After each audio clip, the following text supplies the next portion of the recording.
কেমন আছেন সবাই?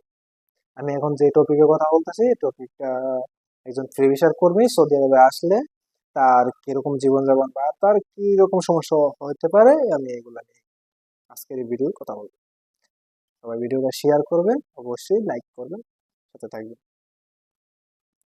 আমরা জানি একজন ফ্রি ভিসার কর্মী সৌদি আরবে আসার পরে তার কোনো একটা এজেন্সির মাধ্যমে তাকে কাজে যাইতে হবে।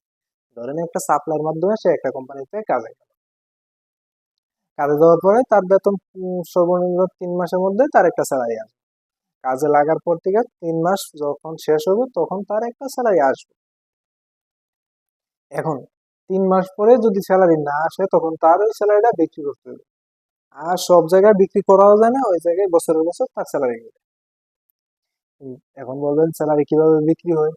আসলে স্যালারি বিক্রি হওয়ার যে প্রক্রিয়াটা, এটা হচ্ছে মনে করেন যে একজন ব্যক্তির কাছে 10 লক্ষ রিয়াল আছে, সে এটা কোথায় কাজে লাগাবো, তার কাছে কোনো অনেক রাস্তা আছে। তখন সে স্যালারিটা কেনার মতো একটা ব্যবস্থা করলো। এটা অনেক আগে থেকে দেশে প্রচলিত আছে, প্রবাসীরা হচ্ছে স্যালারি কিনলো।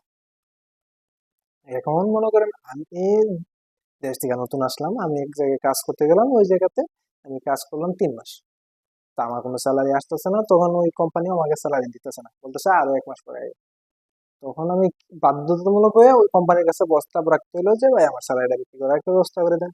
তখন সে কি করলো, তখন সে আমার স্যালারিটা 150 টাকা ডিসকাউন্টে কোনো একটা লোকের কাছে বিক্রি করলো, বা সে নিজে ক্রয় করলো, এরকম না। আমি 3,000 বা 2500 রিয়ালের একটা জায়গায় কাজে গেলাম, তখন আমার স্যালারিটা 400 থেকে 450 টাকার ডিসকাউন্টে আমি বিক্রি করে চলে আসলাম।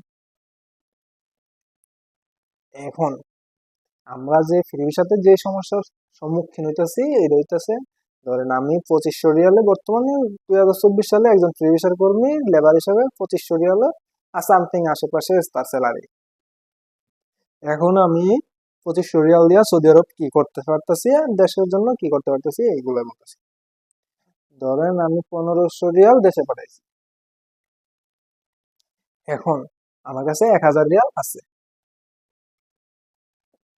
আর 1000 রিয়ালের মধ্যে যদি আমি এই স্যালারি বিক্রি করতে হয়, তাহলে আমার 450 টাকা 1000 রিয়াল থেকে গেল।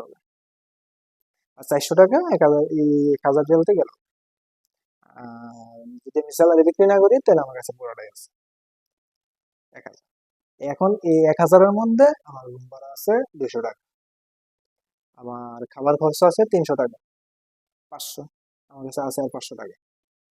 এখন 500 টাকার থেকে আমার এই কামা বানাইতে হবে। আর যদি এই কামা না বানাই, তাহলে এই 500 টাকা আমার কাছে থাকলে আমি সিগারেট খাইলে ওই 500 টাকার থেকে 200 টাকা সিগারেট খাইলাম, 300 টাকা থাকলো। আর যদি বন্ধু মাসে দু একবার ভালো কোনো কিছু খাওয়ার চেষ্টা করি, বাইরে ফাস্টফুডের দোকানে যাই, ঠান্ডা মান্ডা খাই, তাহলে ড্রিঙ্কস খাইলে আমার আরো কিছু টাকা খরচ হয়ে গেল। তাহলে অনেকেই চেষ্টা করে যে সৌদি আরবে তার 500 রিয়ালের ভিতরে সব খরচ ম্যানেজ করার লাগে। তার 300 টাকা খাবার আর 200 টাকা সামথিং খরচ দিয়া 500 টাকার মধ্যে ক্যাপচার করা যাবে। কিন্তু ফ্রি ভিসার ক্ষেত্রে আমরা যদি সবকিছু দেখি, তাহলে তার 200 টাকা রুম ভাড়া, 300 টাকা 350 টাকা তার খাবার, আর 500। যদি সিগারেট খায় তাহলে আরো 200 700। যদি একটু ঘোরাঘুরি করে তাহলে তার আরো 200। মানে মোটামুটি তার 800 থেকে 900 টাকা তার মান্থলি খরচ আছে। তারপরে তার কামা, তার কামা 600 টাকা কামা আছে। এখন আমার কাছে আছে 1000 টাকা, তখন আমার খরচ সবকিছু বাদ দিয়ে আমার কাছে আরো আমার তাহলে 400 টাকা ঋণ করতে হইতেছে। আর যদি আমি দেশে 1000 টাকা পাঠাই, তাহলে 1000 টাকা দিয়ে আমার সংসার কোনো রকম চলতেছে। এখন আমি যে জিনিসটা বলতেছি যে আমি দেশে দেশে 1000 রিয়াল পাঠাইলাম, আমি 2500 টাকা বেতনে কাজ করে, তাহলে আমার কাছে আছে 1500। কফিলের 600 দিলে আমার কাছে থাকে 900। আমি যদি ফ্রি ভিসার করি হই, এই 900 টাকা পুরোটাই আমার খরচ, আমার কাছে থাকলোই না কিছু। আর বর্তমানে এখানকার খাবার দাবার মানে আমি আজ থেকে 3 বছর আগে যা ছিল তার দিয়ে 2 গুণ। এখন যারা নতুন আইতেছে সৌদি আরবে আসতেছে, তারা 2000 টাকা স্যালারিতে কোম্পানিতে কাজ করতে যাইতেছে। আমি একজন ফ্রি ভিসার এসে আমি নিজে বুঝতেছি না তারা 2000 টাকা স্যালারিতে কিভাবে কাজ করে। মানে আসার পরেই সে অবৈধ, মানে যেদিন আসতেছে সেদিন থেকেই তারা এরকম। এই যে ফ্রি ভিসাতে আসার পরে তার আকামা নাই, অবৈধ, এক্সপায়ার হইতেছে 3 মাসের মাথায়, তার কোনো কফিলের খবর নাই, এই যে লোকগুলো আছে, এই লোকগুলা মনে করেন যে অনেক, মানে বৈধ হচ্ছে অবৈধ লোকের সংখ্যা, মানে এক একটা জায়গায় অনেক, আবার অনেক জায়গায় বৈধ আছে।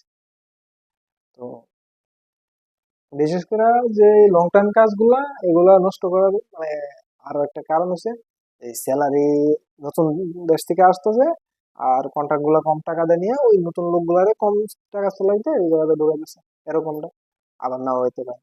যাই হোক, কিন্তু আমরা যে সমস্যা, মানে এখানে সৌদি আরবে বিশেষ করে যারা রিয়াদে কাজ করে, তারা তো মানে 1 মাসের স্যালারি উঠায় আনতে আনতে 4 মাস লাগে। আর স্যালারি স্টার্ট হচ্ছে যে কাজ শুরু হইবার 3 মাস পরে স্টার্ট, এর মধ্যে স্যালারি বিক্রি হইলে 3,000 স্যালারি 2500, 2600, মানে ফ্রি ভিসাতে, মানে সৌদি আরব বর্তমানে যারা আসতেছে, আমি জানি না, মানে আমি ফ্রি ভিসাতে আছি, আমি বুঝি, বা আমার যারা আছে তারা বুঝতেছে কিভাবে সম্ভব এখানে ইনকাম করা, আমার মানে এতটা জ্ঞান নাই, কিন্তু আমি যা জানি তা থেকে বলতেছি। কিন্তু যারা কাজ করতেছে, যারা কাজ জানে বা যারা কাজে আছে, তার পরিমাণ বেশি মানুষ না হইতে পারে, কম না হইতে পারে, 50-50। কিন্তু যারা রেগুলার কাজ করতেছে, এটা হচ্ছে 1,000 মানুষের থেকে 300 ব্যক্তির রেগুলার কাজ করতেছে, বছরের বছর কাজ করতেছে। আর 700 ব্যক্তির মধ্যে ধরেন আরো 200 ব্যক্তির কাজ টোটালি নেই। আর 500 ব্যক্তির কাজ রয়েছে, মানে তারা 3 মাস কাজ করতেছে, 2 মাস বসে রয়েছে, আবার কাজ করতেছে, আবার বসে রয়েছে, তার স্যালারি আসতেছে, আবার খরচ হইতেছে, তার কিছু দেশে পাঠাইতেছে, কিছু এক জায়গায় রাখতেছে, আবার কিছু খরচ হইতেছে, এরকম। তো এই যে আমরা একটা প্রবাস লাইফ পার করতেছি ফ্রি ভিসাতে, এটা আসলে মানে কতটুকু যৌক্তিক একটা লাইফ পার করতেছি, এটা আমি নিজে বুঝতেছি। অবশ্যই যারা ইউটিউব থেকে দেখতেছেন তারা ইউটিউব চ্যানেল সাবস্ক্রাইব করবেন, যারা ফেসবুক থেকে পেজ থেকে আছে তারা পেজটা ফলো করবেন।